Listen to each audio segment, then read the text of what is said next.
And I like to call the rest of my panel as well. It's a very strong panel, but it's just because you understand that smart cities is so important. So please, Mikael Kindal, Kale, Mikael Westberg, Conode, Jo Lindstad, Ericsson, Stefan Paulskog, Scania, Fredrik Vikander, Swedfund, Carl Gustav Jansson, KTH, Akash we have on stage already, Birgitta Resvik, Fortum. I hope also to have Alkesh Sharma from the Delhi Mumbai Industrial Corridor Development. Very welcome, sir. And Mr. Claes Scheibe, NVAC. I hope that there is a seat for everybody. Yeah. I'm happy standing. Very good. Then I first like to invite the organizations that did not present yet to explain 1 minute about yourself, your organization, and what you are doing in India.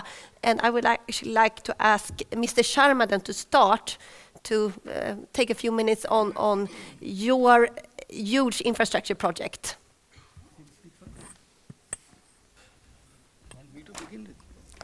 Yeah, good morning, Excellency and ladies and gentlemen. I represent Government of India. In fact, as you have seen some of these presentations before, we have talked about smart mobility solutions. We have talked about use of clean fuel. We have talked about how cities can be kept clean. I think what we are looking at, the smart solution, as we move into mission 2. In fact, we had mission 1 called JNNURM, which was a 25 billion mission in last decade from 2005 to 2014. And that has been more of a demand-driven urban renewal solutions. But now we have moved on looking at better solutions. We are looking at smart cities. Government of India has identified 100 smart cities, which will be taken up in a phased manner, which has been already spoken about. What I am doing is a totally different project. It's one of the largest mega infrastructure project where we'll be creating 24 smart investment regions, which will be smart cities, which will be smart manufacturing clusters, and that is where we are looking at what is a smart city. You know, when you define a smart city, we have different definitions. Mr. Akash has talked about smart transport. He has talked about smart biofuel. Somebody has talked about smart water technology. I think when we talk about a smart city, it has to be a smartly planned city. It should be use smart technology. It should be a city which has a smart implementation system. It should be a city which should have a smart management, and it should be a city which should have a smart governance. I think these are the 5 pillars on which we are building the smart city in Delhi-Mumbai Industrial Corridor. In fact, we are building 5 of those corridors. Total investment we are looking at is about $750 billion US dollars. We have already started work in 4 cities. Since I'll be speaking in the next session, it will be a presentation, so I would not spend much time. But what we are looking at when we look at Sweden and the Swedish technologies, I think this is the place where I should have been before. We are closely working with Japanese, ADB, JICA, World Bank, East Asian technologies, but I think Sweden has much more to offer. And I invite you, I welcome you, and maybe when I do my second session, where I'll have a presentation, I think there will be a lot more on a platter which each one of you can actually participate and be partner in our mission. Thank you. Thank you very much, Mr. Sharma. Then we'll hand over to Claes from NVAC, and then we'll go along here with the companies that have not yet presented yourself. Okay, thank you. Good morning. My name is Claes Scheibe, and I'm working for a company called NVAC. We do automated waste collection systems. And I've seen on many of the presentations here today, which is about smart cities, waste is mentioned on many of these slides. Although for most of us, I don't think that waste is seen as smart, but in many aspects, I think it could be. Looking in the past and still today, waste collection is to a large extent done in the same way as it was done, say, 200 years ago. At that time, we had horses and carriage going through the streets. Today, it's waste collection trucks going through the streets in the same way as it was 200 years ago. We think we can do that much better by doing it automated. And just to simplify our technology, it's like a large vacuum cleaner where you can suck the waste through the streets into a central system, and it's done through underground pipes. And that way you can simplify the way you treat the waste, or at least you collect the waste. And you can also add a lot of smartness into it by adding ways of seeing who is throwing the waste and how much waste it is and even what type of waste it is. And I think this is the fundamentals to go to the next step where we want to recycle more and reuse, and in certain cases, as we see in here, also transform it into energy in a smarter way. And this way we can change the waste from being a cost, which is for many cities the biggest cost, waste collection and waste treatment, into a benefit, into a profit instead. So this kind of systems is what we want to do in India. We have our first installation today in a city called Gift City in Ahmedabad. And we talk to many other smart cities about this, adding more value into the waste stream. Okay, thank you. Fantastic, Claes, that you actually have your installation in one of the first smart cities in India. And yes. Prime Minister Modi is aware of that himself. Absolutely. Actually. Yeah. Thank you. Please, Mikael. Thank you. So, Mikael Westberg from Conode. Conode's claim to fame is that we are the leading, I would say, European provider of narrowband mesh communication solutions. That's radio communications and primarily today used for connecting smart meters, actually. Let's say the interest, the reason for us me being here and us being in India is that India presents a massive business opportunity. There are some 200 plus smart meters that will be rolled out across India as part of the modernization of the energy systems. And interestingly enough, Indian regulators have been very foresight in mandating open IP-based solutions to do that, and we're one of the, I would say, key suppliers in that arena. Now, meters, smart meters are obviously one thing that you connect, but this kind of technology is actually today being extended to also connect other things in what we term the Internet of Things today. And I'm proud to say that we were basically, I would say, almost hand-picked by the Reliance Group, one of the largest, of course, industrial players in India, as a key supplier to their smart city and smart grid projects. So we're currently actually working in Mumbai together with Reliance. We have a first deployment, and that will hopefully then be extended both within the Reliance utility sector and also for other purposes. Connecting everything basically from waste paper baskets to traffic systems, and once again, of course, the energy part is very important. Thank you. Thank you, Mikael. Please, Birgitta. Fortum. Okay, I just hear there's so much marketing people here. So well, I'm working for Fortum. It's a Finnish utility company. We are based or listed on the stock exchange in Helsinki, but we have our main assets here actually in Sweden, and I think we are developing waste to energy and different solutions for smart grids. It's very much developed here in Sweden. So that's why we are taking all of this knowledge and so on to put forward in the international scene. We are also active in the Baltics, Poland, Russia, and now since 2012 in India. And there we started up now with, it's actually both acquiring but also now commissioning and exploring the solar plant.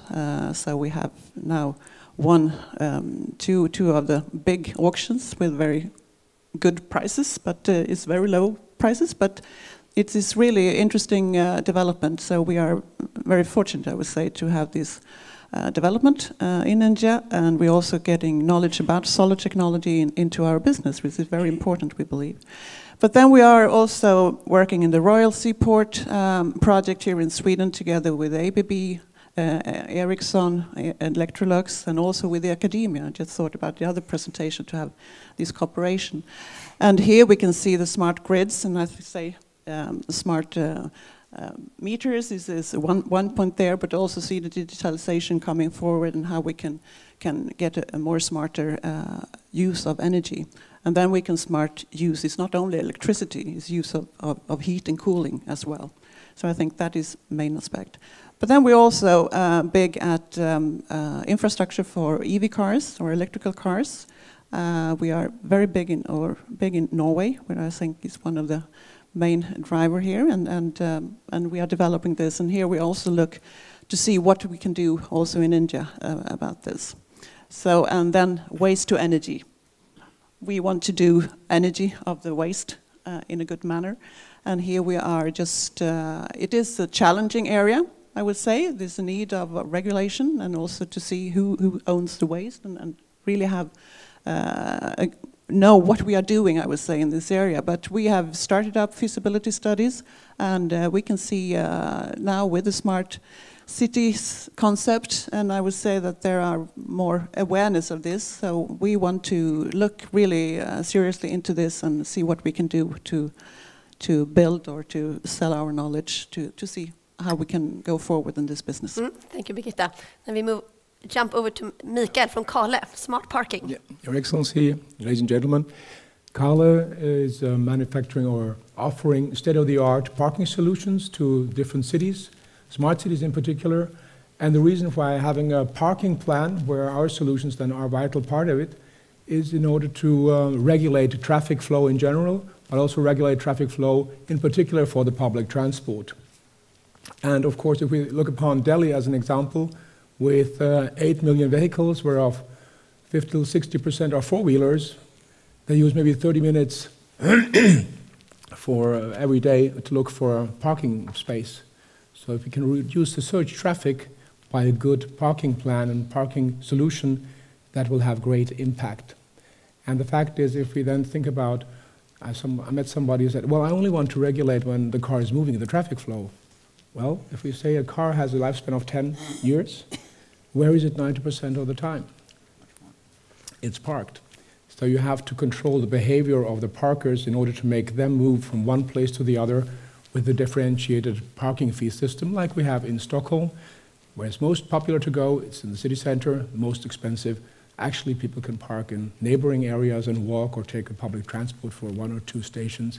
And that way we make a detention for the traffic pressure on the city centers. And people then say, oh, I don't have money for this. Well, actually, a parking solution is a great revenue generator. And then the question is, well, will people buy into it? Yes. I can give you an example of Jakarta. We increased the income for the city or city area 7-fold when we introduced the parking system. And how do you get the public to buy into it? Well, the surplus had already financed 2 school buildings. So a parking solution for the parking plan or the urban mobility strategy is really a wonderful thing, and it does actually work. We are now looking at pilots in India, in Shimla, in Navi Mumbai, and we're very happy to look into more pilots. So we're there to stay. So Mikael, smart parking in public transport, and the problem is solved, right? Exactly, yeah, yes. Yeah. Thank you. Last we have Ericsson. Good morning, everyone. Ericsson is relatively known, and we're well known in India. We've been there 113 years, so we've been around for a while. After creating the mobile systems, we now started to look a bit wider, right? So we believe in a vision where everything that can be connected will be connected to reach its full potential. The technology is now there, and the price levels is there that we can actually create that type of vision. A big part of this will happen by and in cities.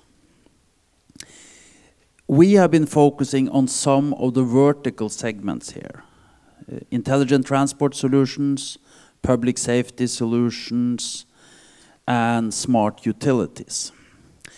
What we're seeing during the last 12 to 18 months, however, is that the most advanced smart cities are going from a vertical view where they address the different, we look at around 10 vertical segments, into looking holistically on a horizontal level. Because they see that addressing each of these verticals individually do not get the full potential. We, together with a number of consulting companies, has been looking at this, and we see that the potential for GDP growth in the cities by addressing the problem holistically and taking advantage of information from one vertical segment, when you solve the problem in the others, more than doubles the potential for GDP growth in these cities. So that's where we are going at the moment. Thank you. Thank you very much, Jo. As you see here on the panel, we have an excellent range of companies covering connectivity, waste to energy, public transport, and smart traffic planning. And I think from Swedish side, we are very confident of providing the most innovative and the most sustainable solutions. However, I would like to, we actually have shared a number of questions to you panelists, but I would like to jump straight into one of the most challenging areas, maybe for India, but also for Swedish companies in India, and that is financing and the business models behind building these smart cities. We know that what the Delhi government, as combined with the state governments, will provide for these first 20 and later totally 100 cities is only about 10% of what is the total infrastructure investment need. So there is definitely a gap here. So I would like to turn back to Mr. Sharma, and maybe just a few. You said that you work with a lot of fund, ADB, World Bank, JICA, etc. Could you give us some highlights of what kind of business models that you foresee being applied in the Delhi-Mumbai Industrial Corridor? Yeah, I think when we look at the detailed financing plan which we had done for our Delhi-Mumbai Industrial Corridor and all the cities which we are developing, financing model has different this thing. While we'll be financing infrastructure using our own fund, which is about 15 billion, which Government of India has committed over a period of a decade. We will also be getting, we have already tied up a finance of about $34 billion, largely coming from Japanese, ADB, and the World Bank. Now, that is only to finance the trunk infrastructure in all the 8 cities which we are putting up in the phase 1. Now, when we look at how do we finance city services, now, once we develop this land, it will actually be going for putting up industries, residences, retail, and all commercial activities. Now, one model which we are looking at is the land monetization model, which has come quite well in our financing plan. The second model which we are looking at, all the city utilities, they will have their own self-financing models. Most of these things will be outsourcing through an SPV. And this model, when we look at how things are happening in India, I did a decade, almost 5 to 6 years in my previous assignment in the urban development when we started the Mission 1 called JNNURM. Some of you will be familiar with that. No, so it is not about willingness to pay. When you look at citizens at large in cities, I'm talking about the cities. Yes, villages, we still have something called poverty, and people are still looking at some public goods which need to be free, whether it is water or so. But when you look at cities, generally the level of living is better in terms of financial, in terms of economic power. Yes, they have deprivations in terms of sanitation, in terms of housing. But when we look at the general economic conditions, they are fairly well off. People are willing to pay. What they need is an assured 24/7 power supply, an assured 24/7 water supply, and a strong political will. And in India, what we lack is a political will. While I am willing to pay more, my government, my political boss says, no, I cannot increase the water charges. I am sure that's what is happening in Chennai or in Hyderabad, we face it in Delhi almost. So I think one has to look at business models where there has to be a sustainable business model where all the stakeholders have to come together. I'm happy that Delhi government, on the one hand, of course, has its own ways of dealing with the new government, but then there are a lot of bright spots in the present Delhi government who are willing to pilot some of these projects, whether it is waste to energy on a sustainable basis, whether it is water supply or the smart metering system which they are going to implement. Bombay has done it. So I think the city governments are becoming smart and smart. What we need to look at is now we have to give them, we have to suggest them good solutions. I'm sure when there is a good, viable business solution, city government, city politicians are also looking at sustainable solution. Because gone are the days when people used to look at populist measures, subsidies. I think with the present Modi government, the government of India as well as the state governments are slowly moving away from the subsidy regime to a development agenda. And development agenda will be successful only when we have a good business model in partnership with good technology providers. I think you have fund, you have technology, and I'm sure there's a big market in India. We are doing it in our smart cities, and I'm sure it is possible in other cities as well. Thank you. Thank you very much, Mr. Sharma. Very enlightening. The Indian delegation met with State Secretary Stenström yesterday at the Ministry of Commerce, and I don't think, what I heard at least, is not that our ministry promised that we will put 100 million kronor into India to build smart cities. However, we have some financing institutions in Sweden, and Fredrik, you represent Swedfund. You are engaged in this excellent project with Scania and Nagpur to see how you can make a pilot for transforming waste into driving buses, as we heard earlier. How do you see that Swedfund can engage additionally in India to support Swedish technology providers towards smart cities? Yeah, no, I mean, I mean, this initiative is fantastic in many ways, and it involves many companies, Swedish and Indian companies. But I think the only way to actually make it work is the financial viability, which was my third pillar that I spoke about, right? I mean, without that, it will not work. And then I don't think anybody will engage. And there will be no ripple effect and no scalability on what is to be done. And that's obviously what we are looking at now when it comes to this waste energy project. I mean, this is a fantastic project. I mean, using the waste from the wastewater treatment plants and running the buses in the city. I mean, could it be better? But we obviously need to see whether that project is financially viable or not. And we can obviously engage in various areas. I mean, now we are focusing on one area, which is sustainable transport together with Scania. But I mean, we can engage in similar types of projects.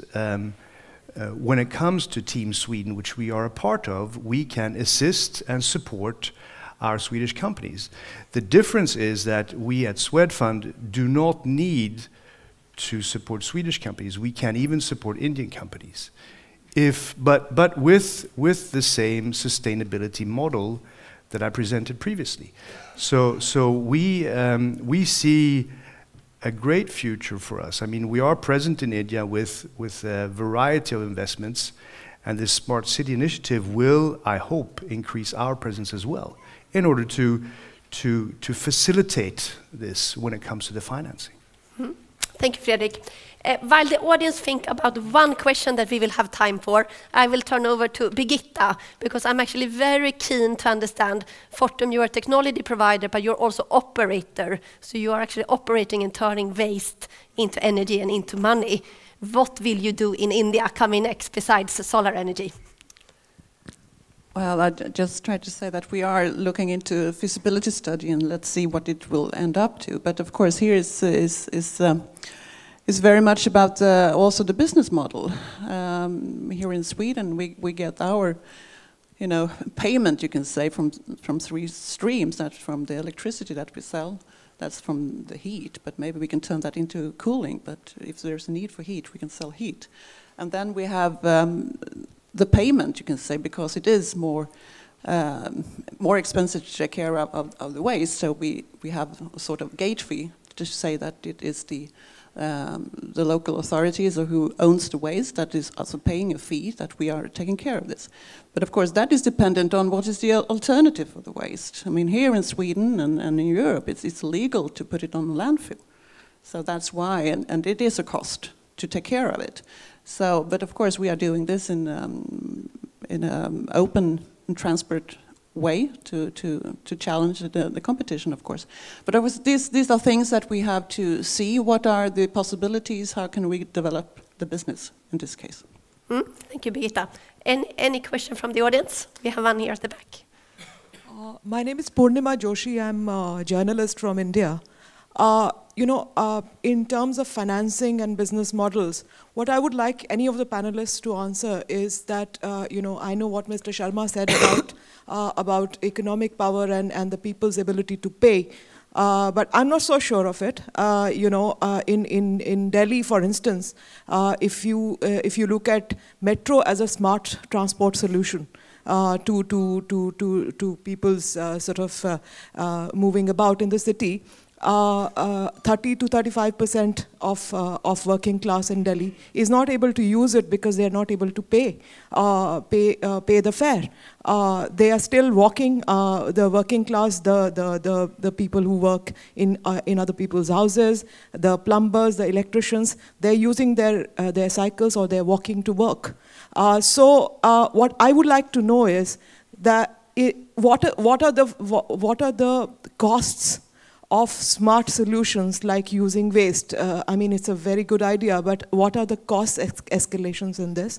And do you not think that the government has to be, a public investment has to be a big part of it in order for people to afford it? Because India is a poor country, and I just one more example is that Delhi Metro has had to one segment of it was the airport line, which was run by a private player. It has had to be taken over by the government because the costs were too high. Even the middle class was not ready to pay. So what are the cost escalations? Are people at the heart of this policy making or not? Who would like to comment on that? Akash, you have transformed Bangalore into a bus-driven city. No, I think I'll keep it very general, but I think it's a good point you bring up. I just want to talk of a dichotomy here.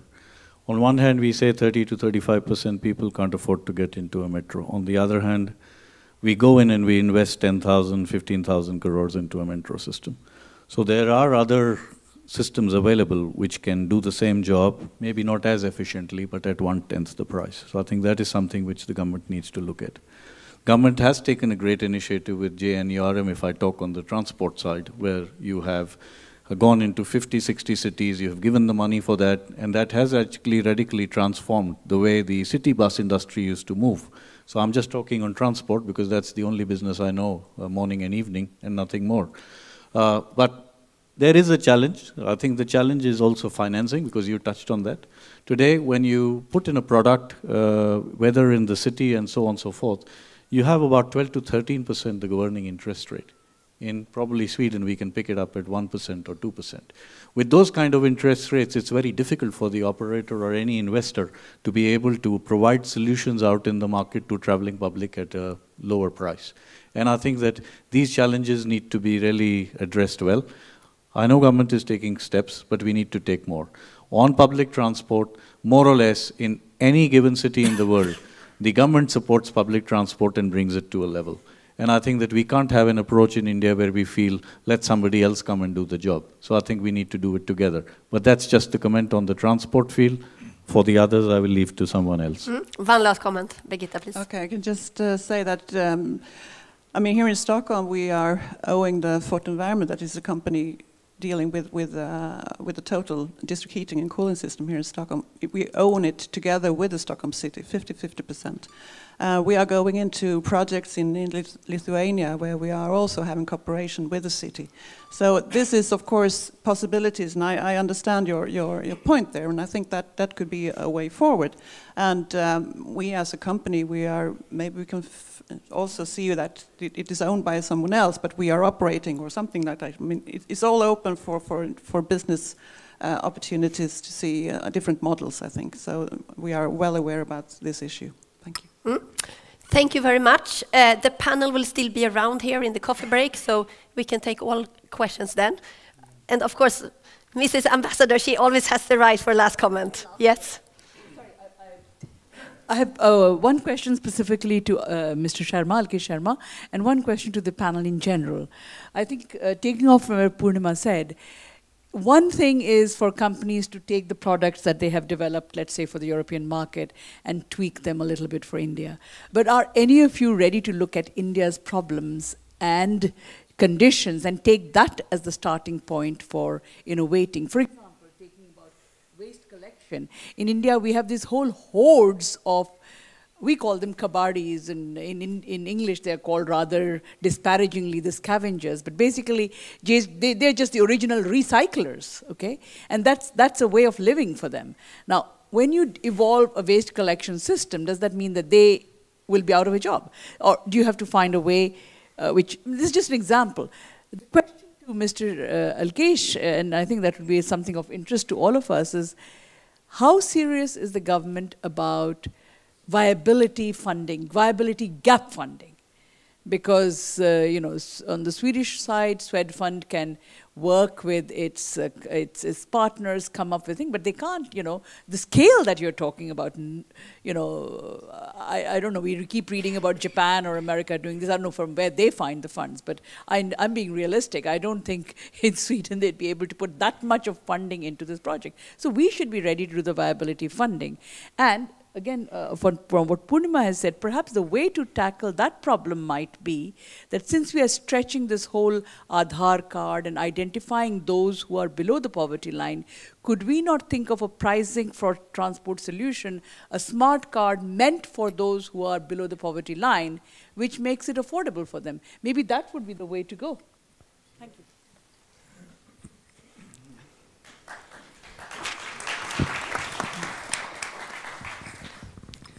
Thank you very much, ma'am. I think she has a very valid point. But at the same time, you know, when we talk about smart solutions, we are also looking at smart solutions in terms of the place of work and the place where you live has to have minimum distance. One of the concepts of smartness which we are having in our cities is that your place of work has to be closer to your place of living. Now, what is happening in cities like Delhi? It did not have a plan how to do it. There was a concept of holding homes. It did not take off. Now, unfortunately for us, when you look at how much a slum dweller pays for power, for water supply, he pays $50 for a bucket of water. And you know how much I get in $50? I get 1 kiloliter of water. I get 1,000 liters, he gets a bucket of water. I live in New Delhi, he lives in a slum which is 40 kilometers away. So the solution has to be, they all have to be provided these facilities. When he gets a power connection, because you are not giving him a legal, valid electric connection, he takes it by, you know, by other means, and he ends up paying $500 to the guy who gives him this connection. And that's only for lighting his house, you know, and in the morning he has to take the switch off. So solutions have to be, when we are talking about smart city solutions, what I meant was that this is how it has to be done. When we are looking at smartness has to come in all components. You validly talked about public transport. Public transport world over has been subsidized. Even in Japan, which started Shinkansen in 1964, I was doing a high-speed project. In fact, we were the first to probably start it in Kerala. Mr. Balakrishnan is here. He's the chairman of that company. But because Government of India at that time had a plan that, no, it can only be done by Ministry of Railways. You know, they did not allow us the permission. We had got all financials.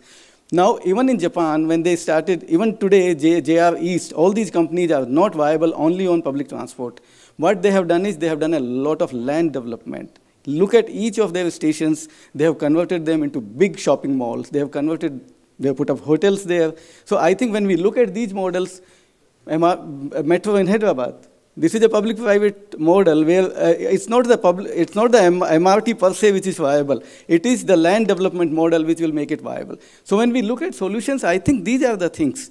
When we look at big and small size, ma'am, every place has big and small size. In smart cities which I am developing, we are looking at microgrid system solution, you know, where you should be able to. We have already done a solar plant in Nimrana because some of the companies which have an industrial belt there, they wanted 24/7 power.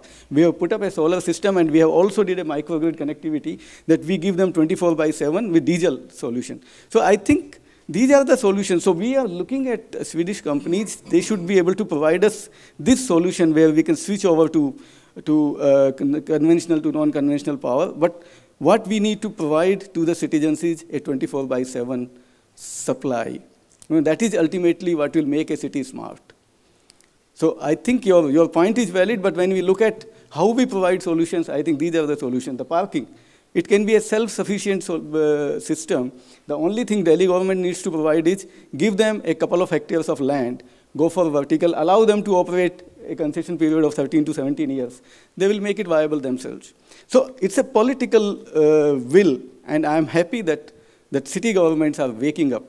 I'm so happy a lot of these city commissioners, the city mayors, they're so proactive that the only thing they need is they don't know the solutions. I think somebody should go with the solutions, and I'm sure they'll grab it. They're looking at low-hanging fruits, and I'm sure there are many which we would be able to pick up from here. Thank you. Thank you, Mr. Sharma. I think that your comment goes well as a closing remark for us today. The panel will be available. I think one thing that is clear is that India is committed to its smart cities, and Swedish companies are also committed as well as Sweden. Thank you very much.